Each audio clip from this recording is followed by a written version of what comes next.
Fellow mathematicians, we're going to go over everything that you need to know about the quotient rule. We're going to go over what it is, some tips on how to apply it, and then 3 basic examples to make sure you understand how to apply the quotient rule. Now, before you attempt to understand the quotient rule, you'll want to make sure that you're completely comfortable with understanding the product rule. Go ahead and check out a video I have linked down below in the description where we have everything gone through in detail there. And in fact, all the tips for the product rule in that video are pretty much the same tips that we're going to give with one small modification. So let's get right to what the quotient rule is. And it's a rule for differentiating a quotient of 2 functions, or simply a fraction. Now, the notation is a little bit easier because we're going to be referring to one function, f of x, as the numerator, the other function, g of x, as the denominator. And we have the standard versions of the quotient rule here, written in differential notation for the derivatives, written with prime notation for the derivatives, shorthand notation, and then my personal favorite version here, where we don't reference f and g of x by name, but rather numerator and denominator of the function that we're differentiating. Now, like the product rule, you'll want to memorize this differentiation formula. This is one of the 3 most important differentiation rules that you'll learn about in Calculus 1. The 3 are the product rule, the quotient rule, and the chain rule, which is likely coming up in your Calculus 1 course. Now, all of these versions say the same thing. F of x is the numerator, g of x is the denominator, and we start applying the quotient rule. We take the derivative of the numerator, multiply it by the denominator, subtract the numerator times the derivative of the denominator. And then we take our denominator, and for the quotient rule, we square the denominator for the quotient rule. All right, so here you can already see the quotient rule is a little bit more complicated than the product rule. I also want to point out the way that I write the quotient rule here might be different than how it's written in your Calculus 1 course. The order of multiplication here could be switched, but this is the version I like, and it's due to the fact that the quotient rule has a subtraction sign in the formula. And the order matters with subtraction. Now, why do I like this version? Because it looks in the numerator almost like the product rule, but instead of a plus for the product rule, the quotient rule gets a minus. Now, most students have no problem remembering the product rule, so this is a little tip I give to my calculus students to help them correctly memorize and apply the quotient rule. Just think the numerator for the quotient rule, it's the product rule, but with a minus, but don't forget you now have the denominator squared.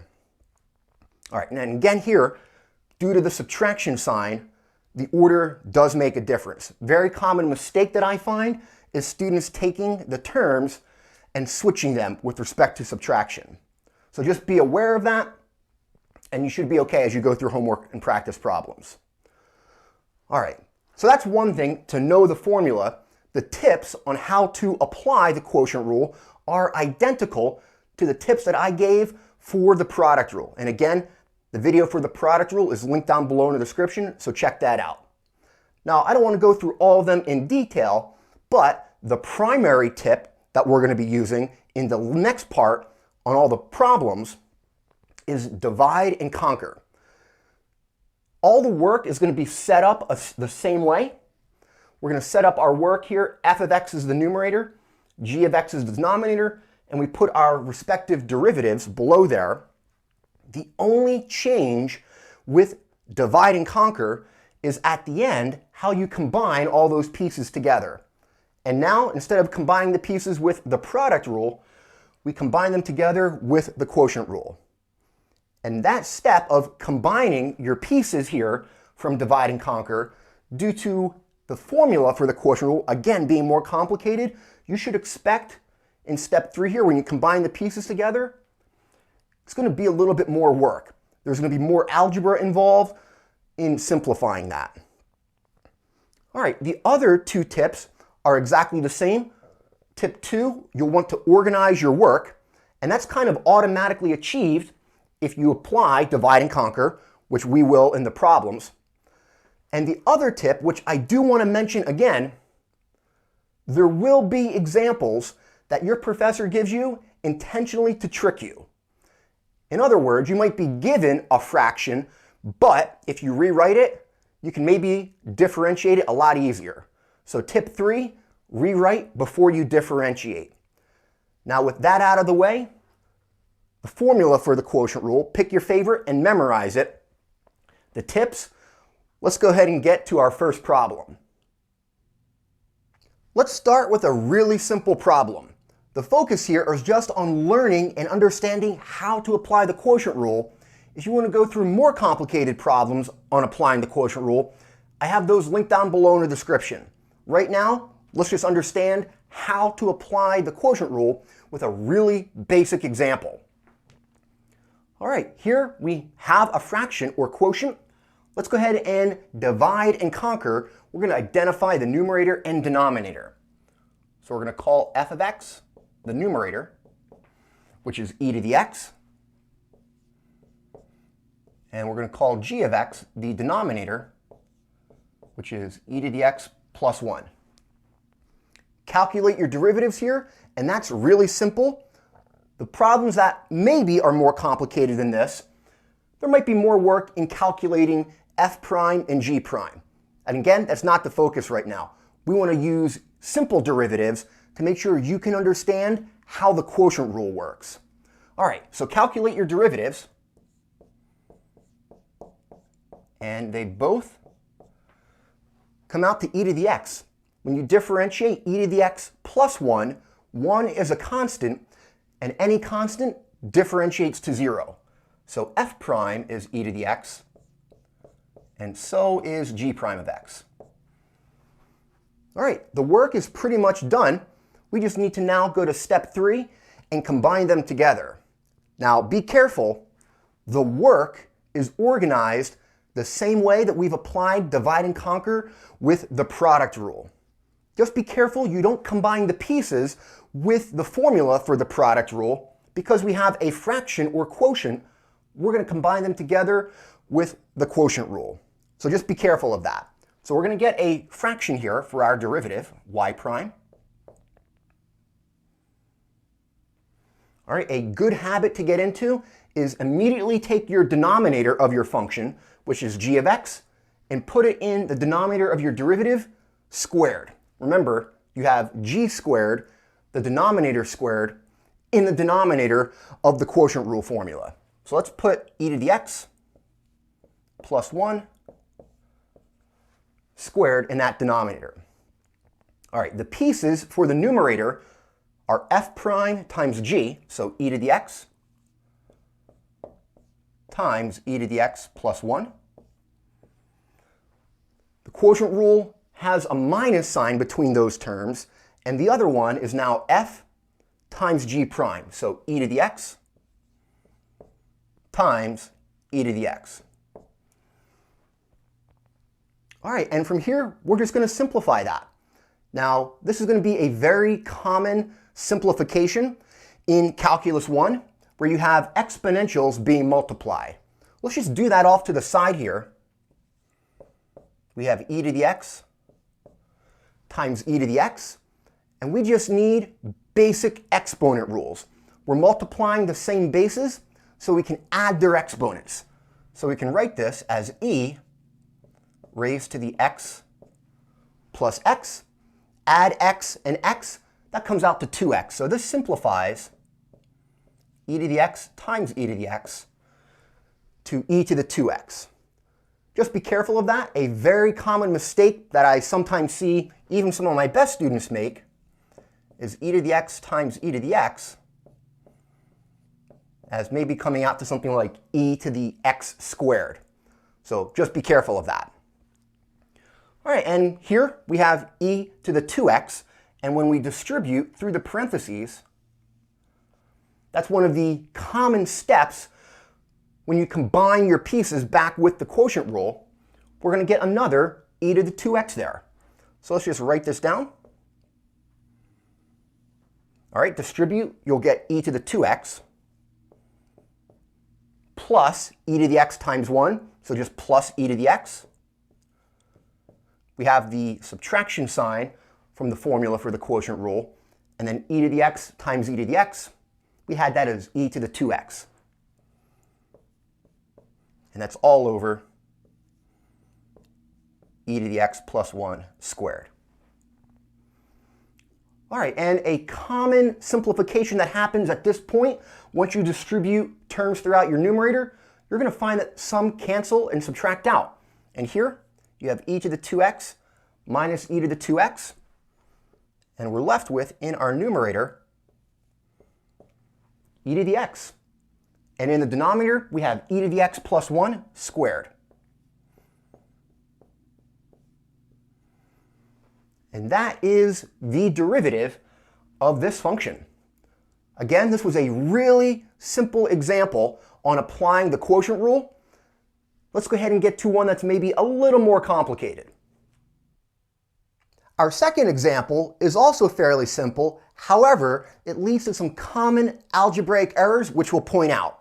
So we're going to start to apply divide and conquer. We're going to identify the numerator as x squared minus 1. So we'll write that down, f of x equals x squared minus 1, and the denominator, g of x, will be x squared plus 1.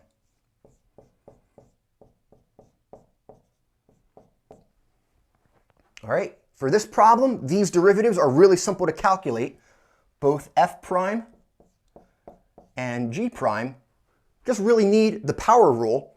-1 and +1 are both constants, which differentiate to 0. So f prime of x comes out to 2x, and so does g prime of x. And the next step, step 3, combining the pieces together, that's where the common algebraic errors occur. So let's take our time. So we're going to write down y prime.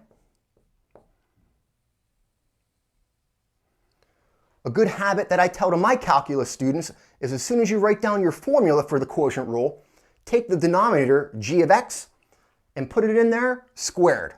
So we're going to have x squared plus 1 squared, and let's take our time putting the terms together for the numerator. The first one is f prime times g, 2x times x squared plus 1. And we get minus f of x times g prime of x. So minus x squared minus 1. Be careful to use parentheses there if you have several terms in any of f, g, f prime, or g prime. All right, and f multiplies g prime. So x squared minus 1 times 2x. All right, and specifically, it's right here, the next step in simplifying the numerator, where there's lots of common algebraic errors. Now, one way you can simplify this is to notice you have factors of 2x. You can pull out a common factor of 2x, and it will simplify everything else in the set of parentheses that occurs after that. Now, that's maybe not the standard way to simplify it. Most students might think I have parentheses, and I'm going to distribute. So let's take our time with that. We can distribute here, and I'm going to distribute the 2x into the parentheses here, but I'm still going to have a set of parentheses because I want to be careful with that minus. So let me go ahead and write this. This will be a little tedious, but better to write more and not make mistakes. All right, so distribute here, you're going to get 2x cubed plus 2x.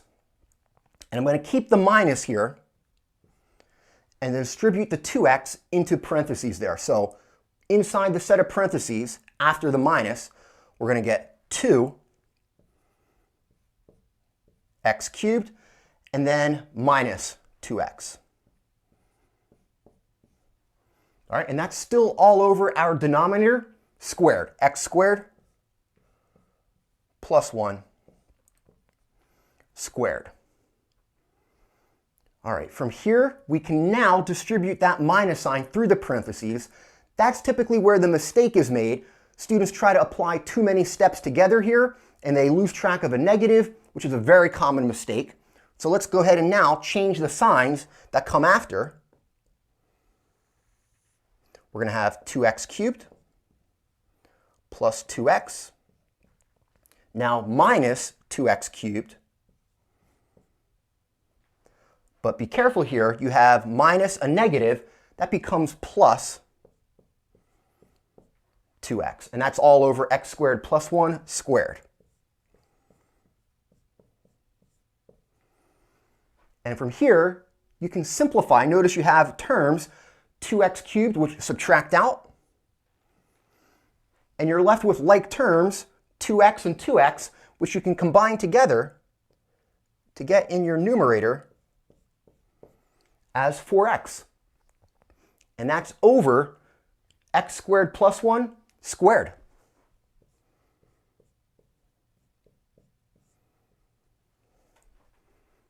All right, and that's a fairly standard quotient rule problem. You know, straightforward to calculate the derivatives here, and then some simple algebra there in simplifying the derivative. Now, if this is a little bit complicated for you, definitely spend time reviewing some basics of algebra and go through a lot of practice problems. Make all your mistakes outside of class. That way you can be successful on in-class quizzes, tests, and exams. If you're ready, let's go ahead and get to our third problem. Problem 3 is a really good one because you don't actually need to apply the quotient rule. And that's because of tip 3, we're going to rewrite before we differentiate.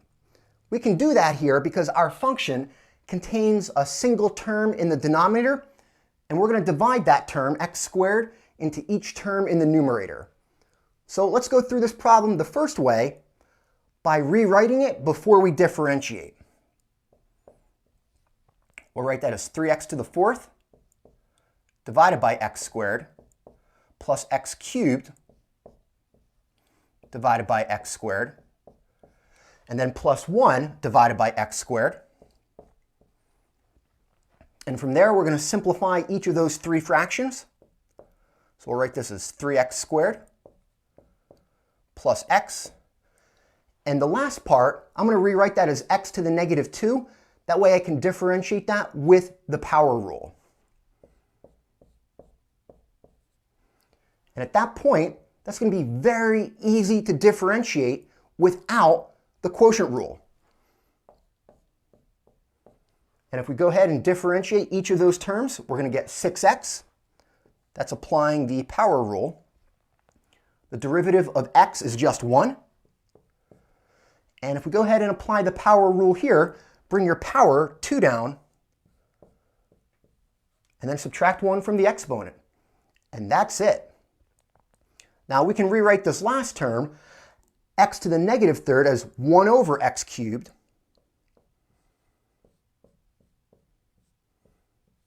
And another possible form for this is that, just rewriting that last part there, x to the negative 3rd is 1 over x cubed. And that's it. If this problem occurs in your Calculus 1 course, maybe on your first exam, you definitely want to go through this by rewriting it before you differentiate. Now let's suppose you didn't notice that and you did apply the quotient rule. Let's take a look at what that work looks like. So let me write the function down. All right, that's 3x to the 4th plus x cubed plus 1 all over x squared.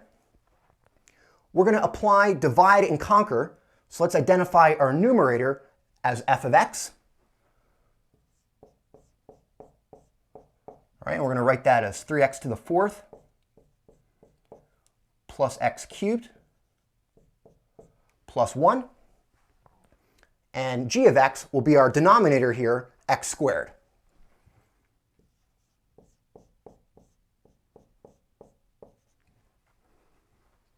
All right, we're going to calculate f prime and g prime, which here, that's going to be really simple. All right, looks like if we apply the power rule, we're going to get 12x cubed and then plus 3x squared. The 1, that's still a constant. That differentiates to 0. And if we calculate g prime, that's simple. That comes out to 2x. All right, now we're going to combine all these together with the quotient rule. So let's take our time with that.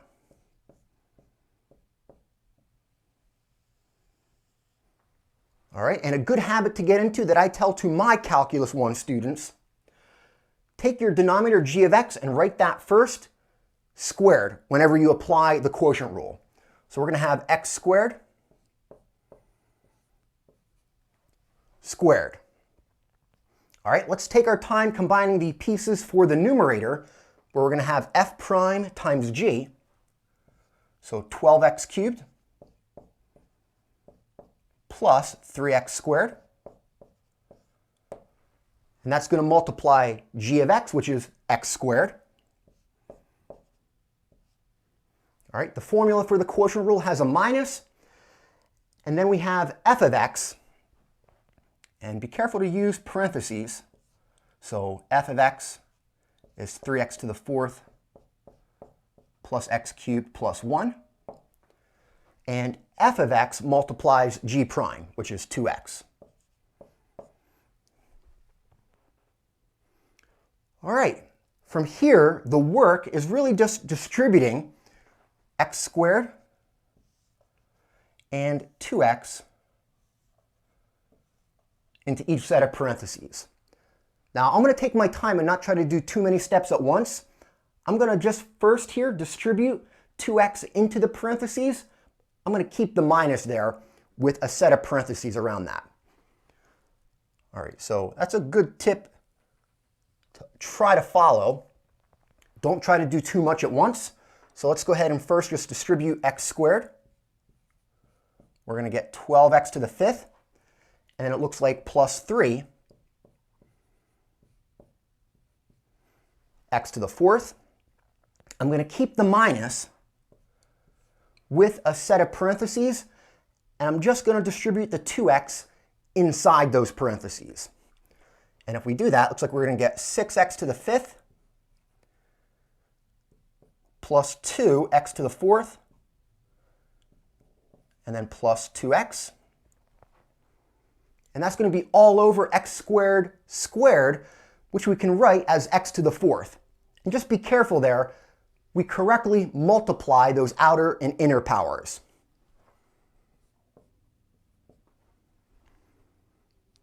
All right, now you might be comfortable with the work above having already distributed the minus through the parentheses, but again, I'm taking my time since this is one of our first problems on applying the quotient rule.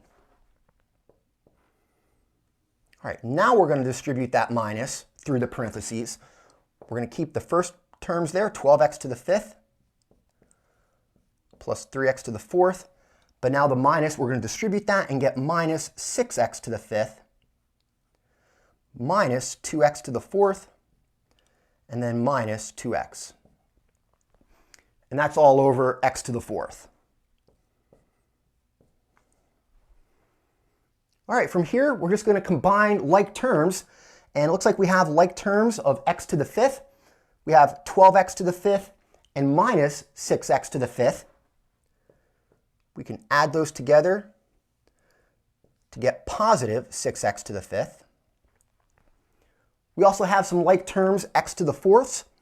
Looks like you get positive 3x to the 4th minus 2x to the 4th, positive 1 x to the 4th, which we'll just write that as plus x to the 4th. And then the other term, minus 2x, there's no other like terms for that. So we'll just write minus 2x. And that's all over x to the 4th. Now, how we reconcile this answer for the derivative with that one, let's just go ahead and divide x to the 4th into the numerator. The other way to see this is taking this answer and writing it all over a common denominator of x cubed. The goal here is just to verify that you get the same answer for the derivative. So let's do it the easy way. We're going to divide x to the 4th into each term here. And if you go ahead and do that, looks like you're going to get 6x plus 1. And then this last part, we have 1 power of x canceling out. And we'll write that as minus. We have 2 in the numerator and x cubed in the denominator. And that's it. Now, again, if this problem occurs in your Calculus 1 course, especially on your first exam, you definitely want to rewrite before you differentiate. And it's not wrong to apply the quotient rule here, but that is so much more work. And you can see there's a lot more places where simple algebraic errors can be made. And most algebraic errors are either due to distributing or combining like terms, especially after the subtraction sign. So just go ahead and take your time with these and you'll be able to get through them. Now, all the problems here were really simple. If you're looking for some more complicated problems on applying the quotient rule, I have those linked down below in the description, so check them out. Hope you enjoyed the video. I hope you're learning a lot. If you are, support the channel, like and subscribe.